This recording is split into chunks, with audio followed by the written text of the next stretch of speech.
Good afternoon, everybody. Welcome to the TRAC seminar series, which is the seminar series for the Disaster Resilience Analytics Center at Wichita State University.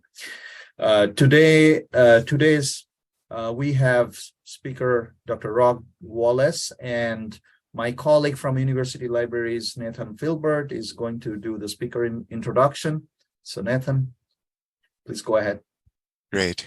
Yes, I'm delighted today to welcome all of you to the presentation series, as well as to introduce our speaker, Dr. Robert Wallace. For any of you that come on that may be unfamiliar with the work of our team, I will put the link to our website in the chat, where you can also look at past presentations in the series. I was lucky enough this summer to participate in a graduate seminar course concerning the possibilities and exigency of cross-disciplinary research under Rob's instruction, in which a lot of the needs, difficulties, and potentialities of transdisciplinary community initiatives such as our own were addressed cogently and uniquely exemplified in his work, and immediately hoped he would join our series. Rob is an evolutionary epidemiologist at the Agroecology and Rural Economics Research Corps. He's the author of many things, including Big Farms Make Big Flu and the forthcoming Fault in Our SARS, COVID-19 in the Biden area. He's co-authored a number of technical volumes, including Neoliberal Ebola, Modeling Disease Emergence from Finance to Forest and Farm, and Clear-Cutting Disease Control, Capital-Led Deforestation, Public Health Austerity, and Vector-Borne Infection. He's consulted with the U.S. Centers for Disease Control and the Food and Agriculture Organization of the UN. So we are very happy to have you, Dr. Wallace, who will be presenting to us today on which way transdisciplinarity, elite capture, or rural autonomy. Welcome. Thank you very much. It's a pleasure to be here. Let me get my slides up here, because can there ever be a talk without slides? The answer is yes, but we do have slides today.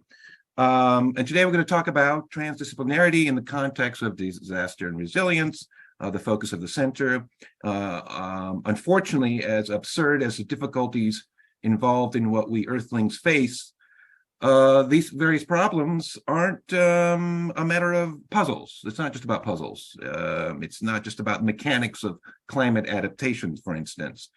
They are also game problems. There are people who and institutions that brought about these problems in the first place and are acting against efforts to rectify them. In the context of public health, Vince Navarro warned, quote, "It is not inequalities that kill people. It is the people who produce and reproduce inequalities through their public and private interventions that kill people. In most cases, we have the specific names of those responsible for those inequalities and therefore for those deaths," end quote. And those interests extend into capturing ideas and methodologies that display the potential for rectifying the present traps for their own uses. And so today, I'm going to make a brief pass at describing the nature of the origins of that issue, and review two efforts at solving puzzles that attempt to keep an eye on the game, one by its chosen objectives, and the other in much more explicit terms. Now, I got a lot of slides, a lot of things to talk about. I talk a lot. I apologize, but after all, I'm here to talk, so that's okay too. So I'm going to talk for about 45, 50 minutes. There's a lot of things to get to. I really appreciate the opportunity to try to get things lined up together in a way that I haven't been able to do so before. And then we'll stop, and then we'll have a conversation. So to start us off, we have here humanity appears at something of a crossroads. Pandemic, climate change, environmental degradation, and failures in food distribution appear to represent problems where the biological meets the socio-historical across scales. So from the global hyperobject that is everywhere all at once, things like pandemics and climate change, to the neighborhood or the holler. Here we see the 9 planetary boundaries beyond which we risk destabilizing our present Earth system. According to the Stockholm Resilience Institute, humanity has crossed out of the so-called safe green for 6 of the 9 boundaries and is closing in on crossing the ocean acidification boundary. There's also the return or the maintaining of older problems: war, slavery, child labor. My colleague, Brazilian geographer Alan de Campo Silva, and I just published a magazine piece on the relational geographies multinational meat packer JBS is imposing on the world, bringing child labor to not only its home country of Brazil, but now to Minnesota and Nebraska. Something of a disdain for humanity and labor we can also find in the mass COVID infections that emerge in JBS plants and spilling out into the greater communities, both here in the United States and in Brazil. So solutions to these problems have to match grand concepts and the pragmatic. So where expertise or even dreams meet day-to-day experience. So here's farmer and Midwest Healthy Ag co-director Ann Wolf removing silt from underneath a goose bed in NRCS-supported wetlands on her farm up in Miles, Iowa. So farmers are very much concerned about the state of the environment and climate change and things like that. So and they're the ones who are have their hands on the land. So it's important to be able to find ways and means by which to talk to people in that direction. So we find ourselves, in other words, where interdisciplinarity isn't enough as expertise extends off campus and beyond. So Cyril Rigolot declares the classic distinction between theoretical and practical dichotomies have been shown to be too limited, and they must be reframed by considering transdisciplinarity as its own discipline and as a way of being. And the question, though, is whose way of being? That remains unanswered. So we risk what philosopher Olufemi Taiwo describes in another context as elite capture. New ideas are merely appropriated as the next generation and continuing the same system. So in regenerative agriculture, for instance, changing modes of production to generate richer soils, for instance, may serve only as a means of keeping the relations of production and agricultural alienation across nature, humanity, and industry that caused much of the damage in the first place. How did science get to this spot? Well, from Jason Moore, another world systems theorist, we learned that from the Portuguese first arrival upon Madeira's commodity frontier off Africa in 1419 onward, a particular scientific practice stepped up in political economy, offering the means of organizing newly encountered labor power and decoding and recoding nature off continent for capital accumulation. The new sciences have since regularly emerged to help set off and service each of capitalism's subsequent iterations: mercantilist, the slave trade, monopoly, the factory, multinational, finance, neoliberal, biotech, information, surveillance, and combinations thereof, all in turn attempting to trade off on science's gravitas. So here, this is early 20th century sugar cutters on Madeira. And it goes the other way around. Let me back up here for a second, my bad. It does go all the way around. I talked about capitalism trading on science's gravitas, but scientists aim to avoid undue biases. And they do that. They attempt to use or follow Hume's guillotine or Moore's naturalistic fallacy. You don't want to confuse what you wish for what is. Those are very wise cautionaries at the heart of much of the science that we do. But such principles are also circumstantially false. Whereas new scientists are taught in the classroom the wonders of positivist empiricism, right? Testing hypotheses with data. In the lab, many new scientists are also inculcated into the dark arts of conducting a line of research, avoiding professionally difficult questions. How else, if I may be so unfair, to score the grant from Ecolab or NIH or those junkets from Cargill and Hormel? The methods upon which answers can be arrived are somehow conflated with the kinds of questions scientists are supposed to ask. So in essence, science also serves as a form of labor discipline. Now, that's not all what's going on here, right? It wasn't all that. So in the spirit of Clifford Connor's work on a people's history of science, including the work of miners, of midwives, and what so-called low mechanics, there was always also a people science. So whether it's expression in Owenite England, where it was unchained from the socioeconomic dictates of the aristocratic church that it fought, The Owenite people science prefigured the Victorian naturalists by decades. So R.G. Garnett writes, the term Hall of Science was first mooted in the Cooperative Magazine of October 1829, which reported a lecture by Francis Wright. He said, turn your churches into halls of science and devote your leisure day to the study of your own bodies, the study of your own minds, and the examination of the fair material world which extends around you.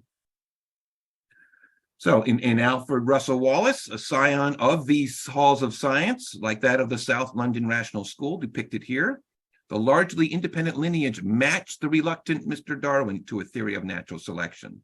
And that's no mean feat for a people science. Now, Darwin's awesome, right? You know, genius, all that. We're not crapping on him. It's just that there are other things going on as well. So what kind of work? And that kind of work has continued. There's always been a people science underneath. Up to the day right now, there are organizations from the 60s on called the Science for the People. And also presently during this pandemic, we have the People CDC. So today I'm going to present on two projects I believe err on the side of a transdisciplinarity led bottom up. So I'm going to spend the bulk of the time first presenting a summary of the Midwest Healthy Ag Project. And we start off with the origins of the project. Regeneration Midwest is a group of farmers and food activists who convened in 2017 to push for a more regional approach toward regenerative agriculture. In 2018, representatives of Regeneration Midwest approached our group, the Agroecology Rural Economics Research Corps, about submitting a proposal to the Robert Wood Johnson Foundation for a grant for a project connecting agriculture to health and climate solutions. The Research Corps, we're just a group of independent scientists also together since 2017, doing our part to try to fill in for what is developed as a research gap.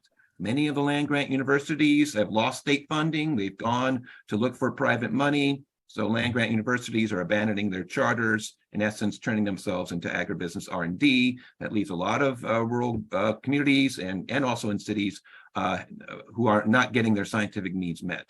So we're just a small group. We're doing our little part to try to fill in some of those gaps.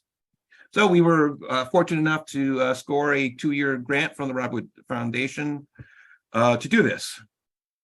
And our objective was to evaluate whether agricultural production across a spectrum of modes impact climate mitigation, community health, and health equity. And our project is centered on talking to farmers and communities in 2 counties in each of these 6 Midwest states, as introduced to us by our state coordinators. But which counties? We aim to investigate counties at different ends of a continuum of production. So how to choose the 2 counties per each of the 6 states. We developed an agricultural index to differentiate our county. So in the numerator, we have variables that mark regenerative practices, including intensive grazing, conservation easement, no-till, cover crop, livestock, and crop diversities, and local direct sales. And then the denominator are all these markers of more conventional agriculture, including farm size, pesticide use, agricultural particulate matter, methane production, and food exported beyond the federal cutoff for local foods. Now, where do we get these things? They weren't in the literature, they came out of a conversation. This is a farmer-initiated project, and right from the beginning, we had conversations between farmers, food activists involved, the natural scientists, social scientists, and over what is the nature of regenerative ag, what is the nature of conventional production. And of course, also what data are available. So this is drawn out of the 2017 USDA census. Most of the data are, some of them are not. But this is also seeing that there are data available for all 1,055 Midwest counties. So this comes in. Transdisciplinary work requires people working in from the ground. It's not about parachuting in, scraping data, and getting out of town, right? It's about building relationship, building the capacity to have conversations. It's not a matter of days or weeks. It's taken months and maybe even years. So the capacity, are you ready to engage in that kind of investment in terms of your time and effort and understanding and patience? And it's a beautiful thing once you are able to arrive at a place where you can have those conversations. You learn things beyond any literature. I mean, I'm a big fan of the literatures, don't get me wrong, okay? But you do learn a lot in addition. People are brilliant everywhere, and to Find those people and have conversations and take the time to work through language is absolutely critical. So these variables, of course, different units. We normalized them to 0 to 1 to emit unit effect. I'm not going to go into all the details. Got a lot to talk about today. I'm going to skip some slides.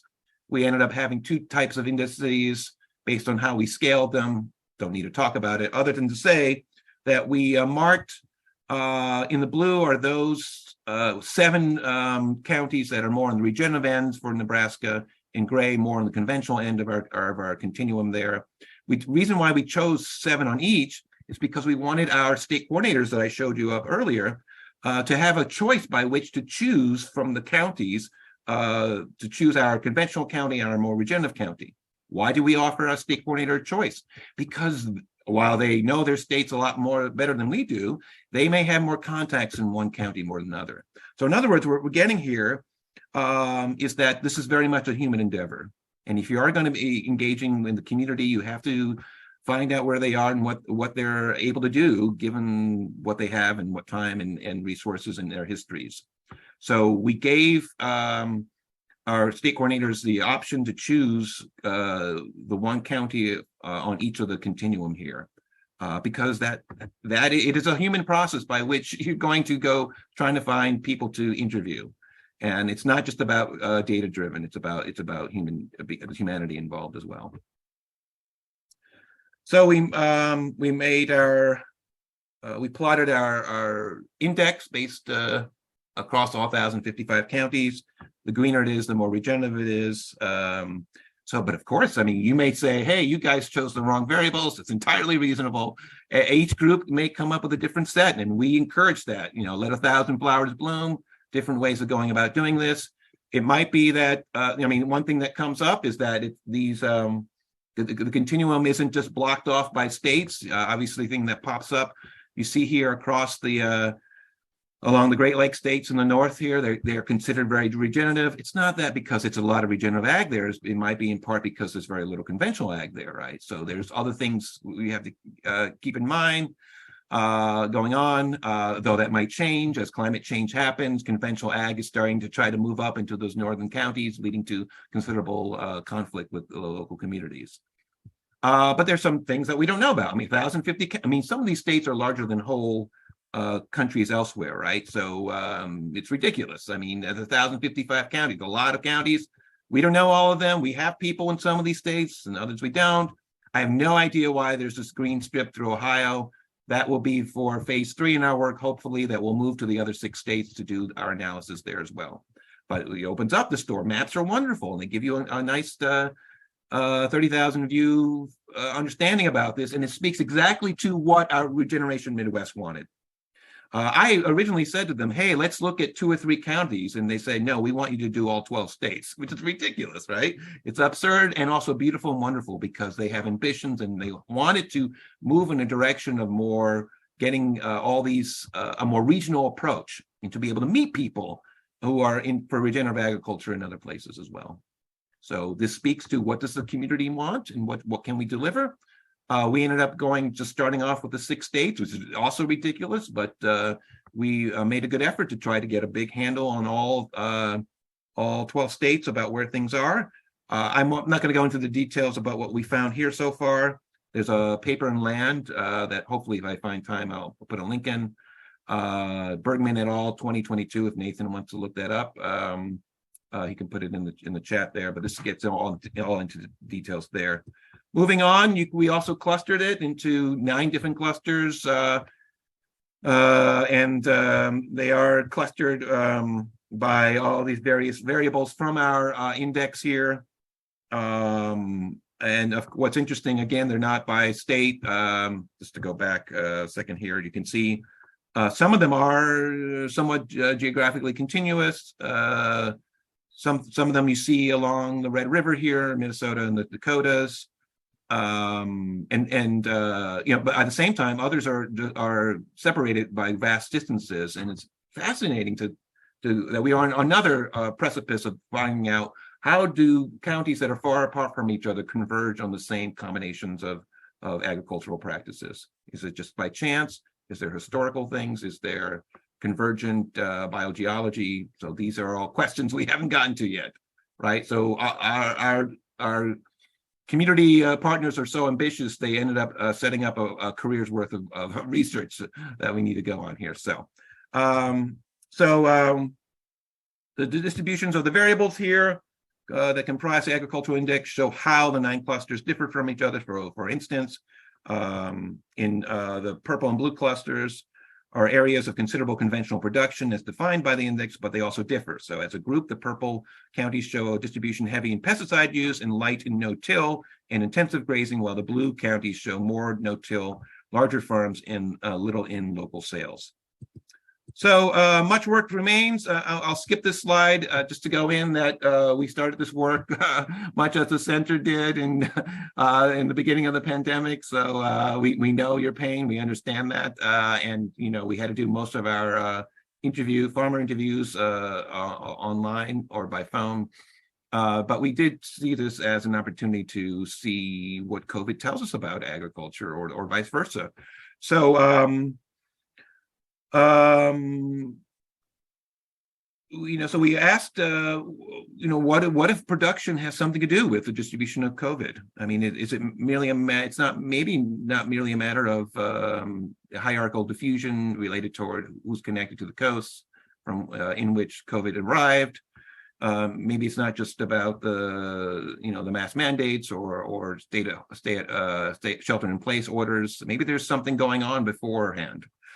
And so we were given the COVID-19 cases per population. We asked what combination of variables mapped down here at the bottom, all these different variables we chose, explain that distribution. So we had geographer Luke Bergman and disease ecologist Luis Fernando Chavez spearheaded our efforts in that direction.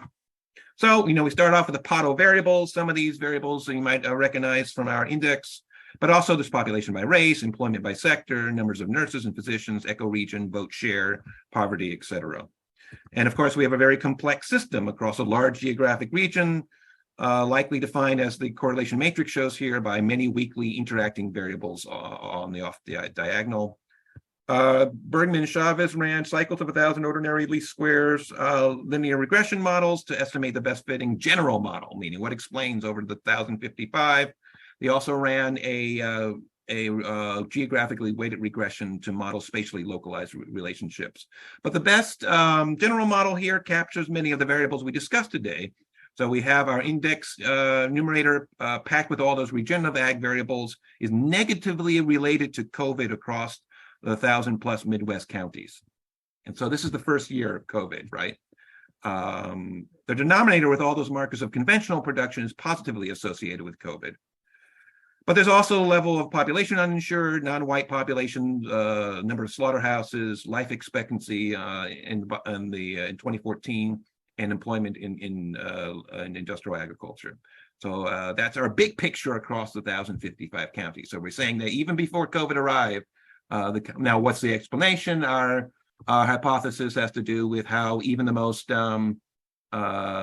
disconnected county, meaning out in the let's say Western Kansas or anything, some of these counties have industrial production, slaughterhouses that are intimately interrelated with national and global commodity chains, whether it's hog or poultry or anything else. So something off the coast can come in short order. This is still driven by people, so there's an interconnection. So that's our hypothesis for explaining it, but we're more interested in something else. Where do these relationships hold up? They may not hold up from place to place, and this gets to our geographically weighted model that parses those variables out across counties. So in the orange, the variables associated with COVID case, positively associated with COVID, in blue, negatively so, and in gray, there's no relationship down here at the bottom here. These are the variables at the top there. I won't go into all the details here, but just maybe one example. Say, so here for the first one, here's the numerator of our ag index is largely negatively associated with COVID. They are in the blues, but here in oranges, we have here in South Dakota and such a more positive relationship. So regenerative ag is positively associated with COVID in this area. Now, why? That's a very good question, right? And we get into the other variables. They also get into that. We have all sorts of different the models ping back and different forth in their direction. COVID's relationship with the our variables that we included. So on. The thing is, it leads us into a gateway of finer exploration here. I mean, you can use these geographically sensitive techniques, and it helps us investigate how the forms of relationships relationships between regenerative farming and health can differ in different ways. So any of these policy interventions at the ag end or the health end must take these kind of place-specific differences into account. So, for instance, Bergman and Chavez develop a new technique here of actually showing these kinds of geographically weighted regressions. So what we have here are, they plotted these relationships in hexagons of 20 kilometers to give us a better sense of the complexes of relationships between independent variables in our cumulative COVID. I won't go into the details what this shows here, but you can see this here as a kind of window between small area analysis and community studies, because now your us eggheads in the quant stuff can now invite our qualitative colleagues to perhaps send people to do ethnographic studies.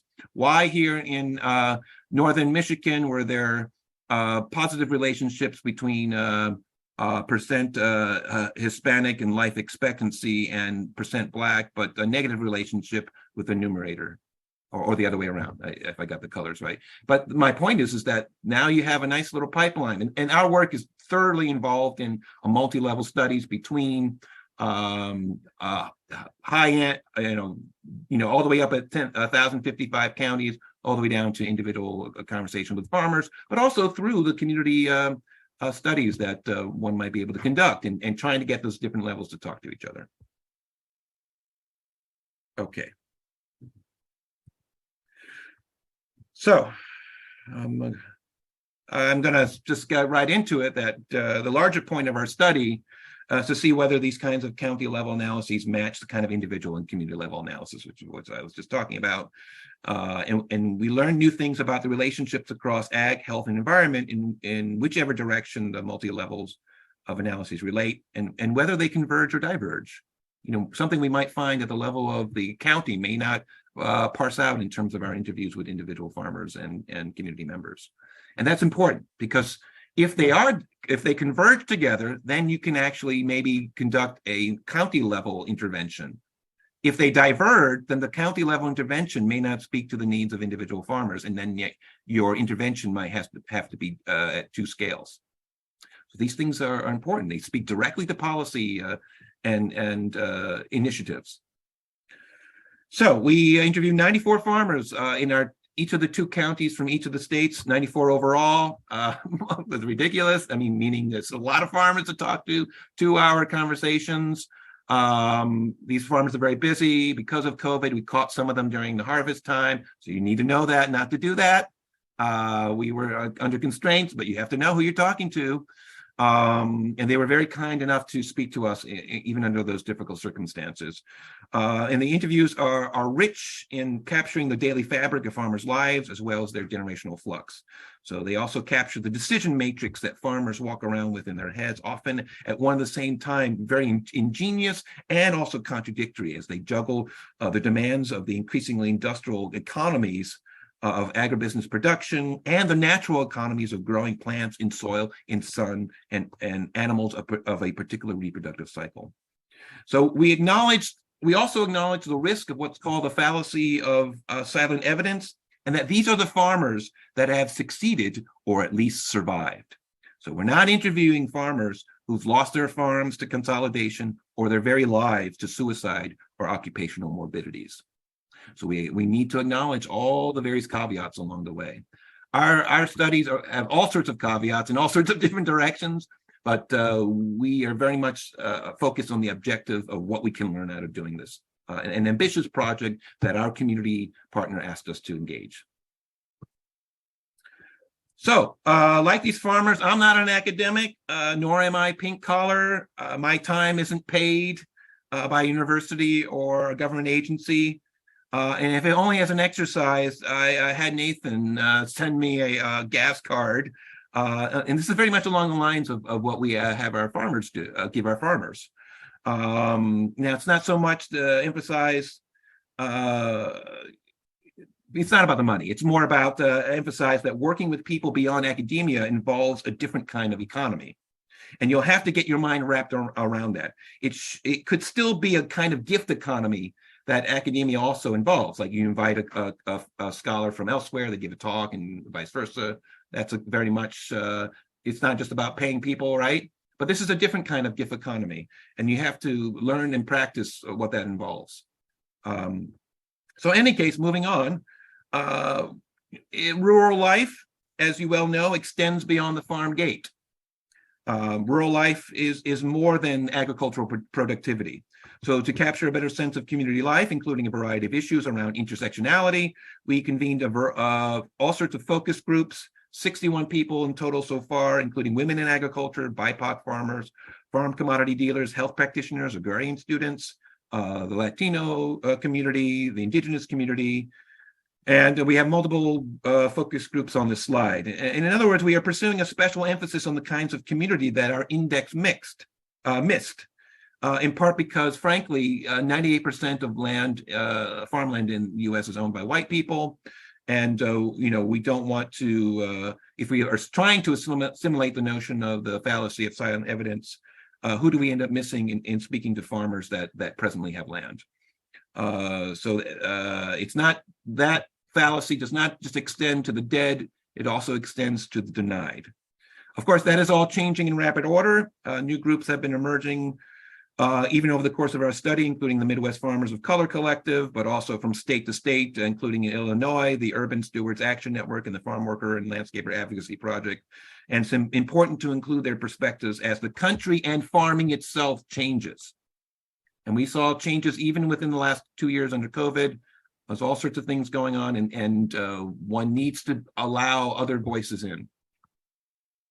We also spoke to 23 local experts to help us get the big picture of a county, including farmer union presidents, mental health clinic supervisors, ag professors, school district leaders, nationally known experts in regenerative agriculture, environmental specialists, and NRCS Conservation Bureau officials. Now, what do you do with these data, right? Now, this is all darkened because you're not supposed to see this, okay? This is one of our summaries of an interview, and we are engaged in kind of a mixed methods analysis to evaluate agricultural production's impacts on people's opinions and thoughts and practices. So, for instance, we're organizing our interview and focus group summaries by a variety of parent and child codes that we can statistically parse by a variety of demographic and farm practice descriptors. We can ask questions. Did women farmers express more concern about climate change? Was off-farm work associated with better mental health, self-assessment, or worse? Were farmers engaged in conventional practices more likely to be less concerned about personal COVID safety, but more concerned about COVID's impacts on market access, et cetera, et cetera? So it isn't all about numbers, to be very clear about this. Stories matter, and we will extend our project beyond coding the interviews to drawing out the commitments, contingencies, and contradictions of life on the farm that are apparent in the interviews in ways strictly quantitative analysis often sacrifice in the service of testing for statistical significance.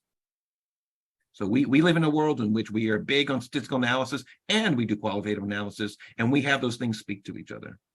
And sometimes they can diverge, sometimes they converge. But it's important. It's not just interdisciplinarity too, of course. It extends off into how farmers think about these things as well. So I'm going to skip the slide. We're at 12:35, so I do want to get to some other things, but we are doing a cluster analysis of the farms themselves based on their practices, and it doesn't in the interviews and in the index map of the 1,055 counties at the farm level. These farms do not come out merely in the two bins of conventional and regenerative. All right, there's a vast, here we identify 4 different clusters based on all the list of practices on the right there. And, this is a very different world, and it's not conventional versus regenerative. We have conventional farmers that are very much interested in using regenerative practices, some more in the minimalist aspects of soil health, others more what we call the maximalist position of local sales. So there's all sorts of things going on, and we've learned that. Some people already knew this. I didn't, so I appreciate learning new things about this. So let me stop there and continue on. This is just some more coding, and I just want to, last point about this work is that we also take seriously that while we are positivist empiricists, we test hypotheses with data, we are also historical empiricists, meaning we, in order to explain how the particular nexus of farming practices and demographics emerge in a particular county, you need to know the history of the county, all the way back to its geological origins. And my favorite example here is of, this is a county in Wisconsin, but I'm thinking of along the Driftless region. That's the area that the glacier dumped all its stuff, all its rocks that it was pushing ahead.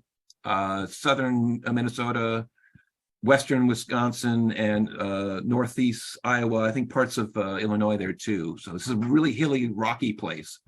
And the farmers there often tend to be more on the smallholder side of things. Their politics ping all over the place, but you see a lot of libertarians and more anarchistic farmers. Why is that? Well, in part because they object to the state. Why? Because a lot of the states are run largely as agribusiness. The capitals are captured by agribusiness, so their practices are more in the conventional end of things, and those farmers object to the state. But the fact that you have this hilly area there goes back 10,000 years, and it serves as the physical basis by which the socio-historical trajectory emerges. And this is very key and important to know if you're engaged in efforts to develop means by which to intervene or develop initiatives with people there. And you need to know the history of the places that you're looking at, the deep history of those places. So now I want to get to, I kind of jumped ahead here. So I'll say that our project isn't just about publishing results in peer-reviewed publications, although we are doing that. We also aim to report back to the counties as part of our co-participatory methodology. I wanted to get to this slide because it speaks to the transdisciplinarity that we're all interested in here. The farmers aren't, we want to report back, but they're not empty buckets. They are social actors of many decades experience, rooted in their dynamic social landscapes. We're interested in how participants respond to a primordial soup of solutions to a variety of county-wide issues that the interviewees themselves have already identified. So yes, we are binding knowledge and practice and values together. After all, the locus of control, the capacity to make decisions that is necessary to better heal this rift between economy and ecology that we started off with, that's driving so many of the planet, crossing over so many of the planetary boundaries. That rift between economy and ecology can be healed once we return the locus of control back to local communities. And our study, from its very inception, is an effort to as much participate in that transformation as to study it. For in the end, regenerative agriculture isn't just about healthy soils and carbon sequestration. Landscapes are more than just about land. Food is a social system.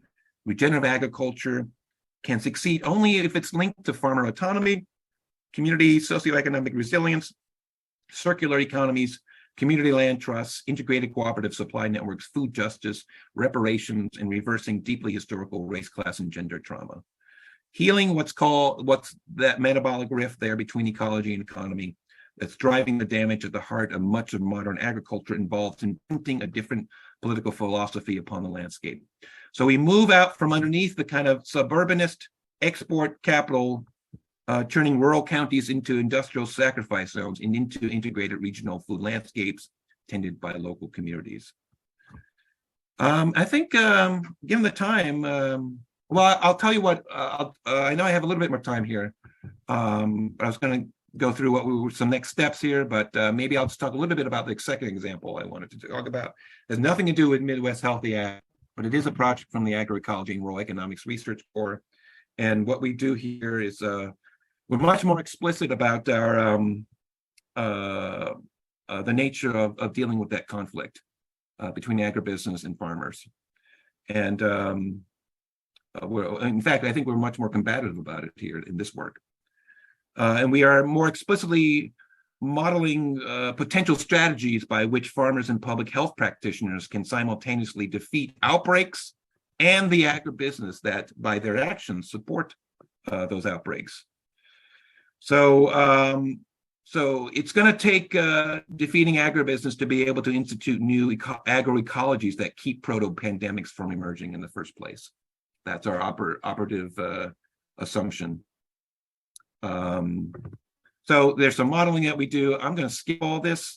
Safe to say, well, this is the spread of the growth of infections, and in a stochastic model here, we added here the environmental stochasticity can actually act as a buffer on the virus, and if you strip away, say, a rainforest of its complexity, it allows a virus to line up its host and shoot back much faster. If that, so there it is on the left there. If, however, that complexity, and it's not just the natural complexity of the forest, but there's the social complexity of the people who live there, that can act as a buffer and keep, even at when you have the virus at the same rate of population growth. And our contention is that environmental stochasticity isn't some sort of emergent property of the forest itself. It's not the only thing going on. It's a political decision whether or not to leave those forests intact or to remove them. And so that got us into notions of that institutions are actually expressions of cognition, and they set the channel from which pathogens emerge. And that is the nature of governance. That's the critical important part of this. That if you're going to do epidemiology, it's not merely a matter of treating pathogen and host as some sort of epiphenomenon of individual interactions. That is merely neoclassical economics exported into ecology and epidemiology. And so our notion is that environmental channel is very much an outcome of conflict and debate, both within institutions and between, not just within government, within agricultural communities, but also between agricultural units. So our notion of that helping arm farmers in what we moved on to, I'll skip this part, is a kind of asymmetric conflict. Historically speaking, farmers around the world have been in clash with, and it goes back to the 500 years that we talked about at the start, with colonial and corporate interventions attempting to engage in land grabbing and in essence laying waste to the West African forest that in our estimate and our modeling showed in all likelihood selected for the West African Ebola. Genetically, it's very much the same, but something happened in its environmental context that allowed that virus to go emerge from just hitting a couple villages or two to spreading across 3 states and getting out to the US and Europe. So we employ military science. This is in here in this example.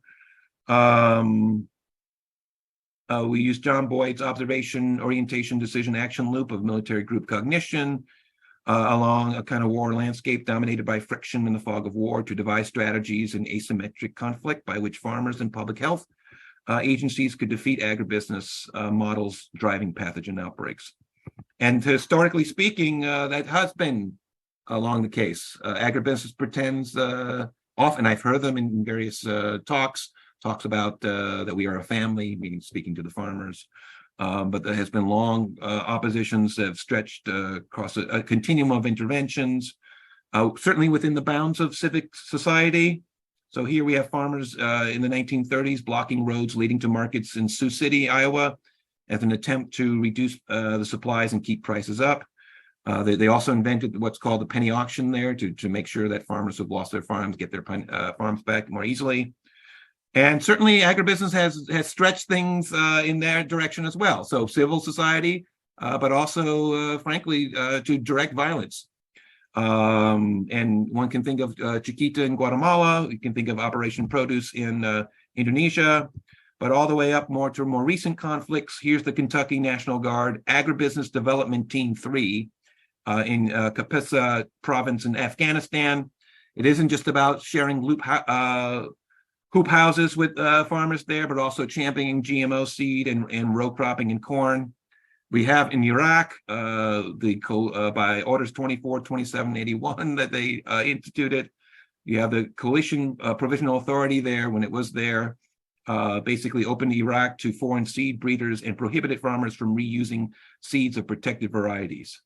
So for agribusiness, in contested territory, whether abroad or stateside, the comparisons here between military science and military science and the struggle over land use and its public health impacts, it's no mere argument by abduction.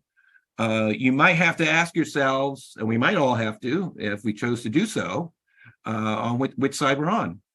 And if you're choosing agribusiness, you have to ask yourself, do you still subscribe to the distinction between what is, between is and ought? We like to pat ourselves on the back that we do so, but in the course of being able to do things, to do our research, things get a little bit more complicated. So I'm going to stop there for now. Thank you very much.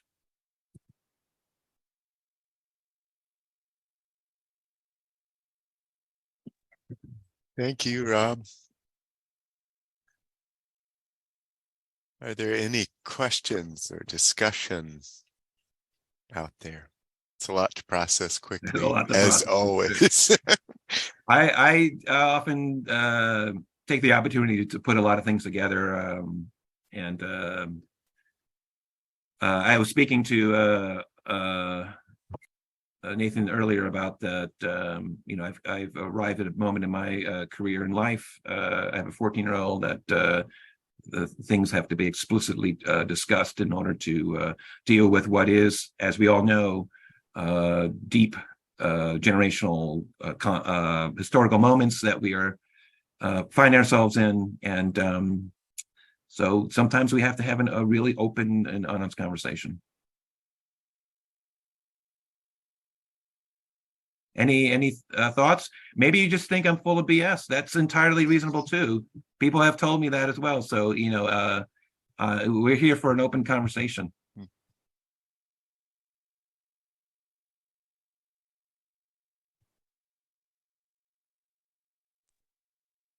Can I ask a question?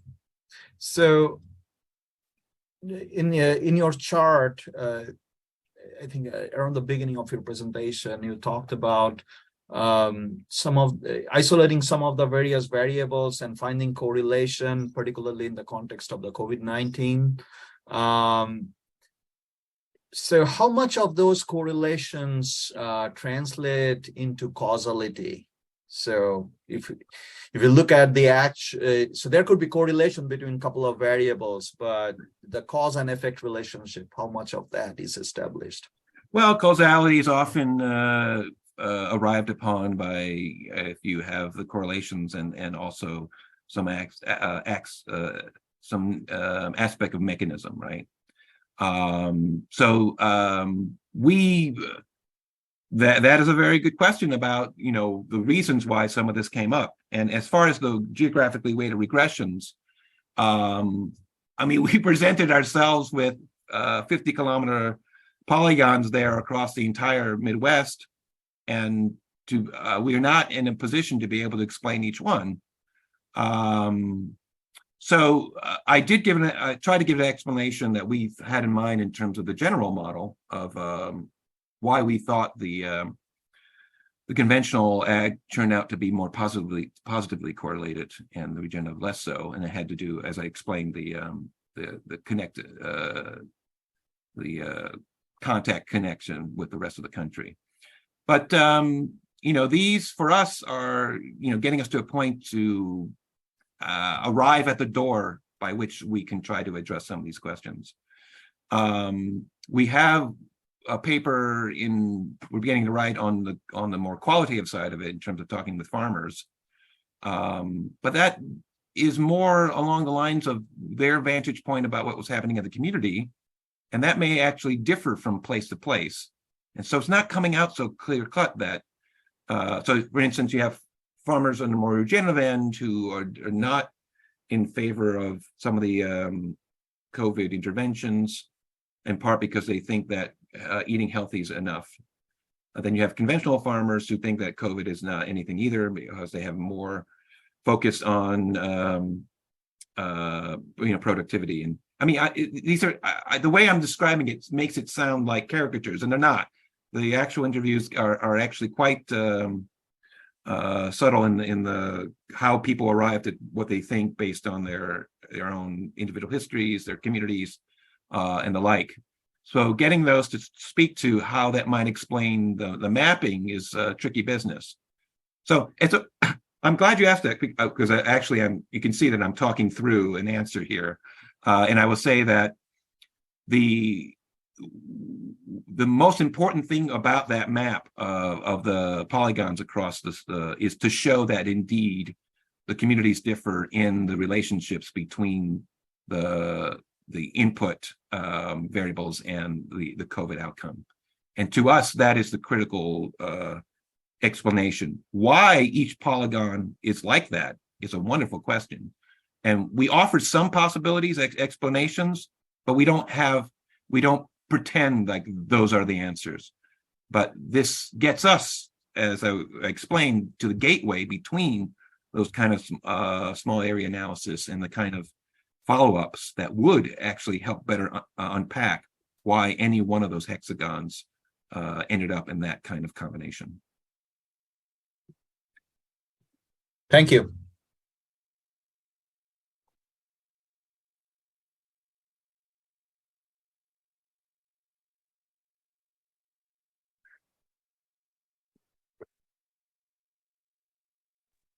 I'm curious as well of one of the things. Oh, George, do you have a?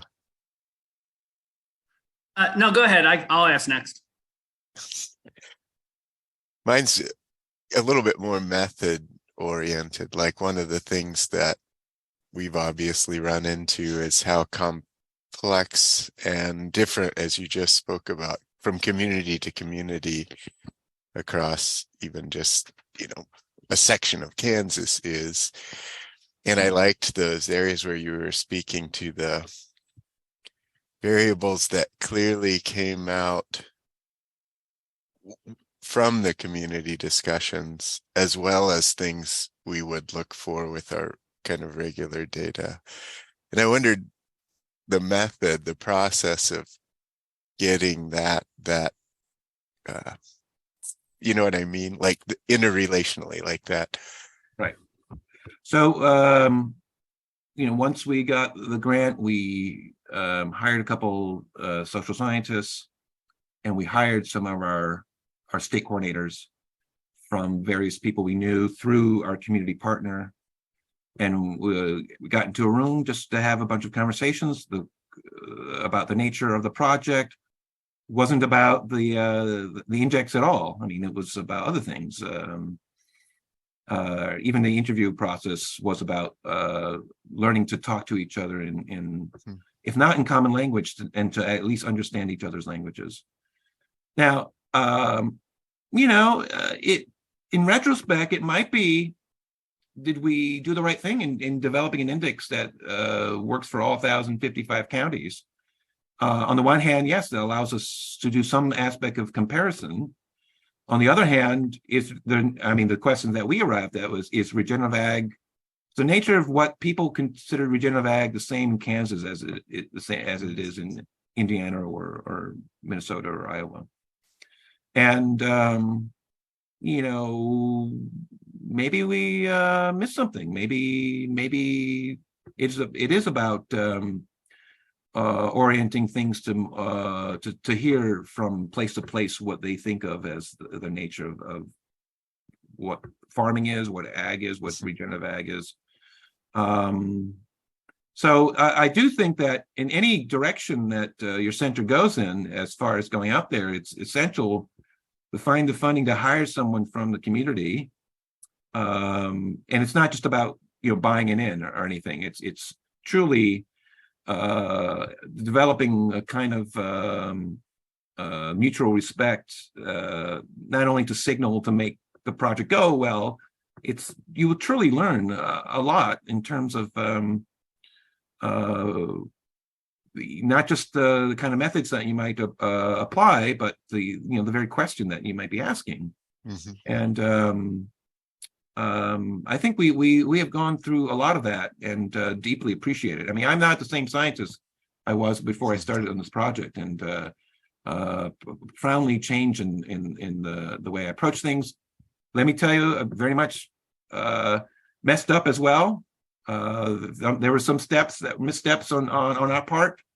The eggheads didn't do a good job on a number of things, and it caused a considerable conflict that had to go through several weeks of discussion and negotiation and resolving. So the patience necessary to build relations. Here, the thing is that often that's said in this kind of work is that your project can only move at the speed of trust. So I don't care about your deadlines or your next proposal that's due and all that stuff.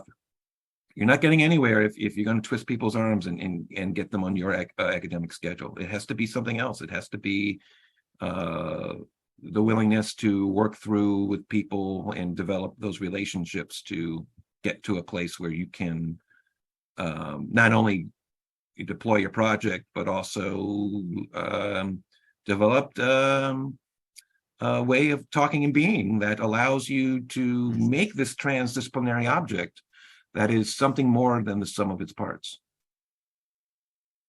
Yeah, thanks.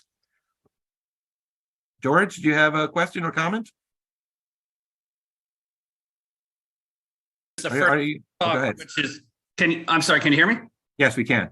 Oh, okay. I had technical difficulties, so I couldn't get in earlier, unfortunately. And you referenced Ebola in West Africa and agribusiness.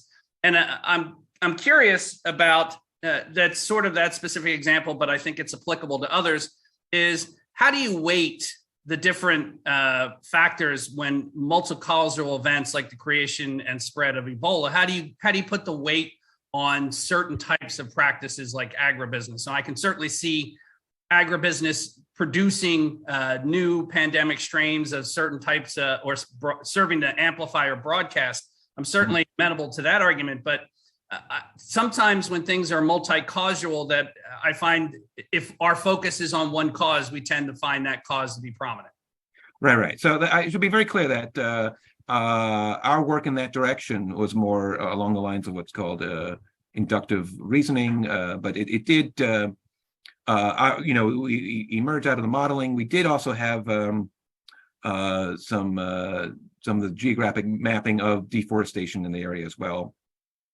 So it isn't just agriculture, right? There's logging, there's mining, and this speaks to our more historical empiricism, like what has changed in West Africa in a way that moved that Ebola front and center in a way that it hadn't been previous. And so the virus itself, so this is where we say, hey, maybe it's not that we oppose evolutionary genetics of the virus or looking at it or any of those SRI modeling, susceptible, recovered, infected modeling. That's all wonderful stuff that you can learn a lot from. It's just that we wanted to show that or investigate or look at the ways and means by which the encompassing environment has an impact on the evolution and spread of a pathogen. And so we began with those SIR models that have also been including the environmental stochasticity to try to model out how an Ebola can actually move out from merely hitting a town or two to having the more spatial expanse that it does. Now, it happens to be that there's some people who followed up with our modeling, like who actually did the actual analysis that you bring up. And if I have the time, I'll put the link to it. But they actually did some a mapping of basically showing that areas that have been more greatly disturbed by land use changes actually were areas in which you had the greater impact on the emergence of Ebola. So I don't discount at all things. I mean, things are very complex, absolutely. And I have spoken forcibly about agribusiness' role in a bunch of things, but I don't. But I also have spoken about the historical trajectories of any one individual place, right? So, how Ebola emerged in West Africa, probably Guinea, may actually, the processes by which that emerged may differ a little bit from, say, how SARS-2 emerged in all likelihood South Central China. But there's some commonalities as well. As the Chinese developed their BRICS model of production, cutting into their own forests, that led to the increase of the interface between the bats and locals engaged in the arrival of both industrial agriculture and also the more industrializing of wild foods. Probably led to the increase of the interface between the reservoir animals and the people working there, that led to being increase in the travel and trade networks, increase the shotgun between deep forests through the peri-urban landscape to the local regional capitals. So our team has a kind of general model of how this might work across different fields, but the histories do matter and the specifics do matter. So to sum up, I would say that our modeling suggested that this was indeed the case, and the follow-up work that did statistical analysis of changes in land use and the emergence of Ebola rested more in favor in our direction. There's also a long history of that. Liberia, I think almost half the country is basically used for by multinational ag logging and such for export. Guinea, in which in all likelihood Ebola first emerged, had been only going through starting in that direction. So what was agroforestry by local peoples was moving toward a kind of parastatal model in which the government set up a company to do rubber tapping and palm oil production in much greater proportion, in a way that led to a kind of decline in the complexity of the forest, as far as we hypothesize. So in other words, this gets back to the notion in the first question of, well, what is causality, right? So if we start off with correlation, and there are large literatures on the mechanisms by which bat behavior changes. Many of the bats, whether they're frugivores or insectivores who are hosts for Ebola, they don't just die and roll over when deforestation happens. A lot of animals do go extinct, or extirpated, but bats are cagey animals, and they have the behavioral plasticity that allowed them to actually prefer the new monocrop plantations. So they migrate to these areas. What's not to like? There's no predators. There's a lot of room between their foraging and roosting sites. And so they become much more interfaced with the humans working on the plantation. And so while previously there were always spillovers of Ebola, and sometimes it's a great, terrible effect, I mean, 90% case fatality rate, wipes out a whole village. Now, all of a sudden, it goes over 3 countries. Many of the people who were pushed out of the agroforest, their areas, often have to engage in labor in the cities but also still engage in what's called cycle migration, in which they'll go from the city back to the local village to help with what family plots still exist. And so any Ebola that spills over can rapidly move their way through the peri-urban area back to the local capital in short order, in a way that it wasn't happening before. And finally, I would say that there is what's known as structural adjustment that has profoundly impacted West Africa in the years, decade leading up to Ebola, in which animal health and public health expenditures were in rapid decline, and the economy was opened up for for multinational development in a way in return for loans, international loans. So what I'm getting at here is that as far as how do we sketch causality out, it's kind of like it is one can have the specifics of the animal behavior. One can have the modeling in terms of it relates to what does stripping out the complexity of a force like we do, but we also have the kind of historical empiricism that I talked about the nature of what has happened to this place in this time that perhaps led to the increase in the interface and perhaps allowed an outbreak to actually scoot through to an urban capital in which it hadn't before. All models are wrong, some are useful.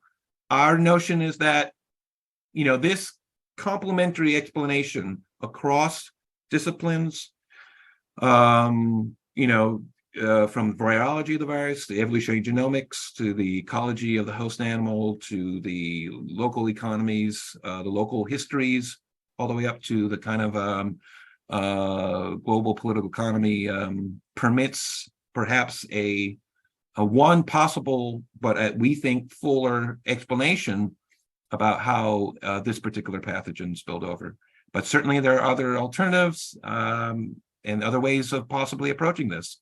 And that is how often, as you very well know, science accrues by a variety of people coming up with different ways of thinking about it. So we're open to that. It's a great question, George. Thank you. I appreciate that.